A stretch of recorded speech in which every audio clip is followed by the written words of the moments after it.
I, 38M, never imagined I'd be in this situation. My relationship with my mother-in-law Melanie, 64F, has completely fallen apart, and my entire family is divided.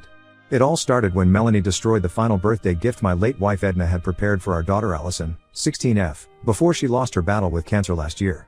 Edna and I met during our freshman year of college.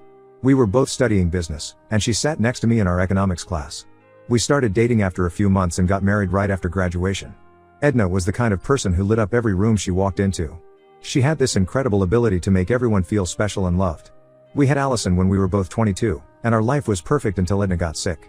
Edna was diagnosed with stage 4 cancer when Allison was 14. The diagnosis came out of nowhere. She had been perfectly healthy, going to the gym regularly, eating well, and then suddenly, during a routine checkup, they found the cancer had already spread throughout her body. The doctors told us it was terminal, but Edna was determined to fight it as long as she could, not for herself, but for Allison. She didn't want to miss any more of our daughter's life than she had to. During her last few months, while going through chemotherapy, Edna spent most of her time preparing things for Allison's future. She wrote letters for every major milestone, graduation, wedding day, first child. She recorded videos sharing her favorite recipes, giving advice about life and love, and telling stories about her own childhood. But her most special project was a handmade quilt she worked on during her chemotherapy sessions. The quilt was incredible. Edna had been collecting pieces of fabric for months. She used pieces from Allison's baby clothes, her first school uniform, the dress she wore to her first piano recital, and even parts of Edna's own wedding dress. Each piece had a story behind it, and Edna had carefully documented every memory in a journal that was supposed to go with the quilt. She worked on it whenever Allison wasn't around, determined to make it perfect. Edna told me about it just a week before she passed away and made me promise to give it to Allison on her 16th birthday. She wanted Allison to have something she could wrap herself in and feel close to her mom, even when she wasn't there anymore. After Edna passed, I kept the quilt hidden in my closet, carefully preserved in a special box, waiting for Allison's 16th birthday. The only other person who knew about it was my sister Lisa, 35F, who had helped Edna collect some of the fabric pieces and had even contributed a piece from the dress Edna wore to Lisa's wedding. I specifically didn't tell Melanie about it because she wasn't handling Edna's death well at all. Melanie's behavior after Edna's death was concerning from the start. She would show up at our house unannounced, sometimes multiple times a week, claiming she needed to feel close to Edna. She would go through Edna's closet, taking items here and there, a scarf, a sweater, even some of Edna's jewelry. At first, I understood and let her take some things. I knew she was grieving, and if having some of Edna's belongings helped her cope, I was okay with it. But then Melanie started taking things without asking. She would come over when we weren't home, she had a spare key for emergencies, and take whatever she wanted. It got really bad when she tried to take Edna's wedding ring, which I had been saving to give to Allison on her wedding day. I caught her trying to slip it into her purse during a family dinner. When I confronted her, she broke down crying, saying she deserved to have it more than Allison did because she was Edna's mother. That's when I took back her spare key and told her she couldn't come over unless someone was home. Last month, as Allison's birthday was approaching, I went to check on the quilt, planning to have it professionally cleaned before giving it to Allison.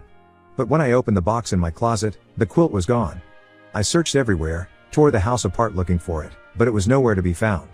I called Lisa in a panic, hoping maybe she had moved it somewhere safe, but she hadn't touched it. I knew how important this gift was supposed to be. It was literally the last thing Edna had made for our daughter. After asking around the family, I finally got the truth from my brother-in-law Tom, 66M. Melanie had found the quilt while cleaning my closet 3 months ago, something I never asked her to do and shouldn't have been doing in the first place. According to Tom, Melanie had gotten extremely upset when she found it, saying I was deliberately hiding Edna's things from her. She took the quilt, claiming that as Edna's mother, she had more right to it than anyone else. But what Melanie did next was unforgivable. She didn't just take the quilt, she cut it up into pieces to make smaller quilts for herself and Edna's cousins. She actually took this precious, irreplaceable gift that my dying wife had made for our daughter and destroyed it. When I confronted her about it, she acted like she had done nothing wrong. She said Allison was too young to appreciate such a meaningful item and that she had done us a favor by sharing Edna's memory with more family members. I completely lost it when I heard this. I told her she had no right to take something that wasn't hers, especially something that her dying daughter had made specifically for her granddaughter. I told her she was selfish and cruel for destroying one of the last connections Allison had to her mother. Melanie started crying and playing the victim, saying I was being mean to her, that she was grieving too, and that she deserved to have pieces of her daughter's memory. I kicked her out of my house and told her she wasn't welcome back until she understood what she had done wrong and made it right, though I don't even know how she could. This caused a huge fight in the family. Tom thinks I'm being too harsh and that Melanie is still struggling with losing her daughter. Lisa supports my decision but thinks I should have told Melanie about the quilt earlier, saying maybe this could have been avoided if we had included her in Edna's final gift to Allison. The situation got even worse when Allison found out what happened. She was completely devastated and hasn't spoken to her grandmother since. Melanie keeps trying to contact her through other family members, sending messages about how sorry she is and how she just wanted to keep Edna's memory alive in the family. But Allison won't even look at the messages. Most of Edna's family is now taking Melanie's side, saying I'm being unreasonable and that family should stick together in times of grief. They're saying I'm using the quilt situation to punish Melanie for all the other times she took Edna's things. Only Lisa and my parents are supporting me, while everyone else thinks I'm tearing the family apart over what they're calling just a blanket. What makes this even harder is that Allison's birthday is in 2 weeks, and I have nothing to give her from her mom. That quilt was supposed to be Edna's last gift to her daughter, a way for Allison to feel her mother's love even after she was gone, and now it's gone forever. I don't know how to tell Allison that her grandmother destroyed something so precious that her mom made for her while dying. How do you explain to a 16-year-old girl that her grandmother's selfishness has robbed her of one of her last connections to her mother? Update 1. It's been 3 weeks since my original post, and the situation has gotten even more complicated. Allison's 16th birthday was last week, and it was one of the hardest days of our lives. I finally had to tell her everything about the quilt and what her grandmother did. I tried to wait until after her birthday celebration, but Allison knew something was wrong. She kept asking about her mom's gift, saying Edna had mentioned having something special planned for her 16th birthday during their last few months together. I sat her down in Edna's old reading nook, a corner of our living room where Edna used to spend hours reading to Allison when she was little. I told her everything about the quilt, how her mom had worked on it during chemotherapy, collecting pieces of fabric that told the story of Allison's life. Allison was quiet for a long time, just sitting there holding Edna's favorite blanket. Then she asked to see pictures of the quilt, but I had to tell her I never took any, thinking I'd have plenty of time to photograph it before her birthday. That's when she started crying. But what happened next made everything so much worse. Last week, Lisa went to visit Melanie, hoping to reason with her about the situation. While helping Melanie look for some old photos of Edna that Allison had requested, Lisa discovered something shocking in the basement. Hidden behind some storage boxes was a large container, and inside were all the pieces of Edna's quilt. Melanie hadn't distributed them to Edna's cousins like she claimed, she had kept every single piece. When Lisa found the box, Melanie completely broke down. She admitted that she would spend hours in her basement at night, taking out the pieces of the quilt and arranging them on the floor, trying to remember how they had fit together. She said she would sometimes fall asleep down there, holding pieces of the quilt and talking to Edna as if she was still alive. But instead of showing any real remorse or trying to make things right, Melanie turned it all around on me. She started ranting about how I was trying to erase her connection to Edna by keeping things from her. She claimed that finding the quilt hidden in my closet proved that I was intentionally trying to cut her out of Allison's life. She said she had every right to take the quilt because Edna was her daughter first, before she was my wife or Allison's mother. Then came the most disturbing revelation. During her emotional breakdown, Melanie revealed that she had been systematically going through our house whenever she visited, searching for more of Edna's belongings to take. She had made copies of our house keys months ago, without our knowledge, and had been coming into our house when we weren't home. This explained all the mysterious disappearances over the past year, Edna's college journals, her favorite jewelry, the recipe box her grandmother had given her, even the special Christmas ornaments we had been saving for Allison. Lisa spent hours trying to reason with Melanie, attempting to convince her to return everything she had taken and give us back the pieces of the quilt. Lisa even offered to help find a professional quilter who might be able to restore it.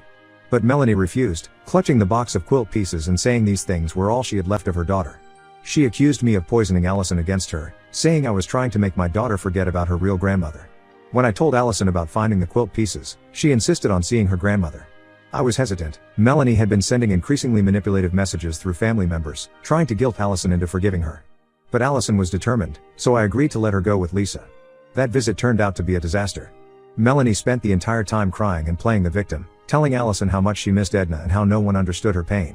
She tried to convince Allison that I was the one in the wrong, that I had been cruel to keep Edna's things from her own mother. Then she did something that made me question her stability. She took Allison up to her bedroom and showed her everything she had taken from our house. Allison came home absolutely devastated. She told me that Melanie had an entire shrine set up in her spare bedroom, filled with Edna's stolen belongings. The most upsetting discovery was Edna's private journals, the ones she had written throughout her illness, which we thought were lost during our move last year. Allison had been searching for these journals for months, desperate to read her mom's thoughts and feel connected to her. Instead, Melanie had been hoarding them, along with countless other pieces of Edna's life that rightfully belonged to our daughter. The family is now more divided than ever. Some relatives, including Edna's aunt and cousins, are saying Melanie needs professional help, pointing out that her behavior has become increasingly erratic. Others, led by Tom, are still defending her actions. Tom is even threatening legal action if we try to reclaim any of Edna's belongings from Melanie's house, claiming that as Edna's mother, she has a legal right to her daughter's possessions. I'm not taking any chances anymore.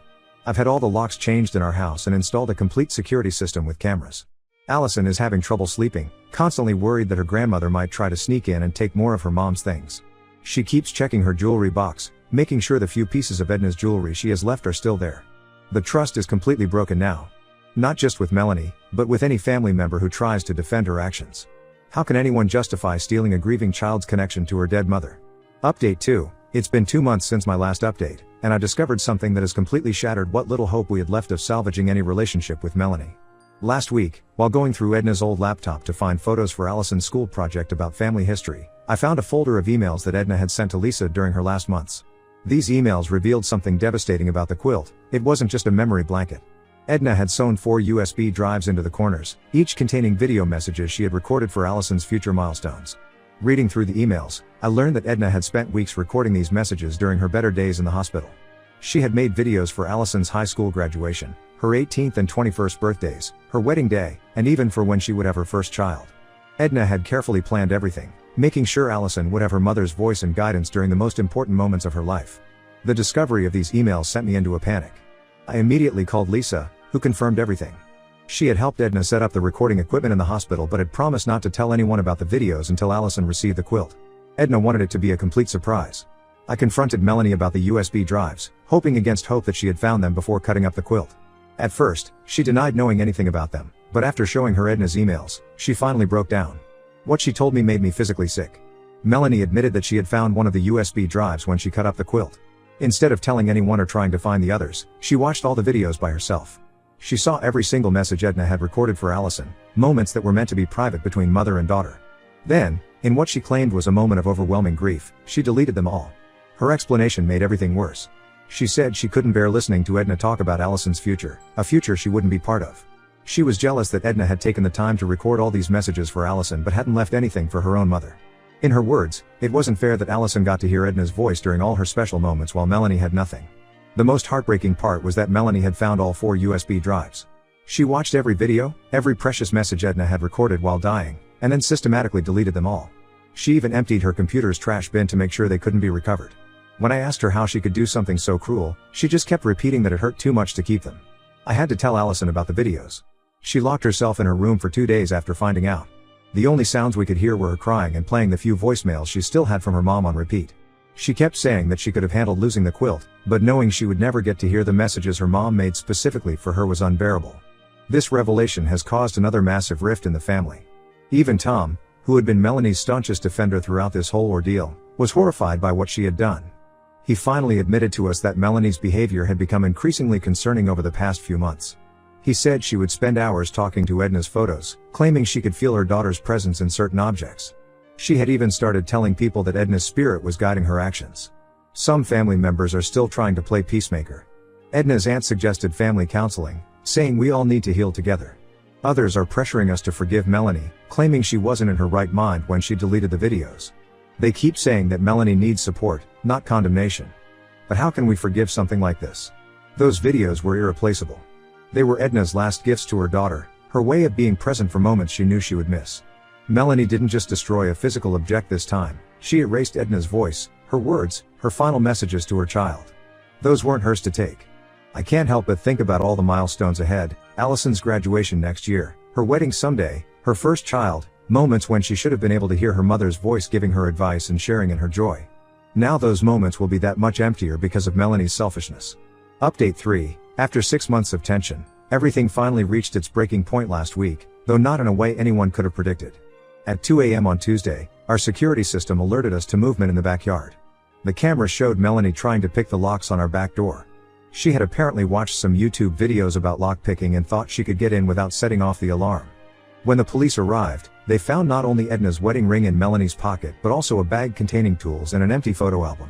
After questioning her, we discovered her disturbing plan. She had come to take all the photos we had of Edna, claiming she was going to create a proper family album that showed Edna's whole life, not just the parts with me and Allison. The police involvement forced everyone to finally see how serious the situation had become. During the questioning, Melanie started rambling about how Edna had come to her in a dream, telling her to collect all her photos and belongings in one place. She insisted that Edna's spirit was unhappy with how we were keeping her memory fragmented across 2 households. The responding officers were the same ones who had helped us file reports about the missing items months ago. They took one look at Melanie's bag of tools and immediately arrested her for attempted breaking and entering. Tom tried to intervene, claiming it was just a family misunderstanding, but even he couldn't explain away the lock-picking tools and Melanie's incoherent ramblings about Edna's spirit. The court proceedings were brutal.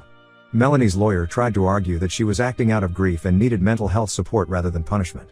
But the judge took one look at our documentation, the history of stolen items, the destroyed quilt, the deleted videos, and now this attempted break-in, and decided enough was enough. We were granted a permanent restraining order that prevents Melanie from coming within 500 feet of our home or Allison's school. The judge also ordered Melanie to return every single item she had taken from our house. Last weekend, Tom brought over 5 large boxes filled with Edna's belongings. Going through them was like experiencing the loss all over again: Edna's journals, her jewelry, her favorite books with her notes in the margins, even her old music box from childhood. Allison spent hours sitting on her bedroom floor, carefully sorting through everything.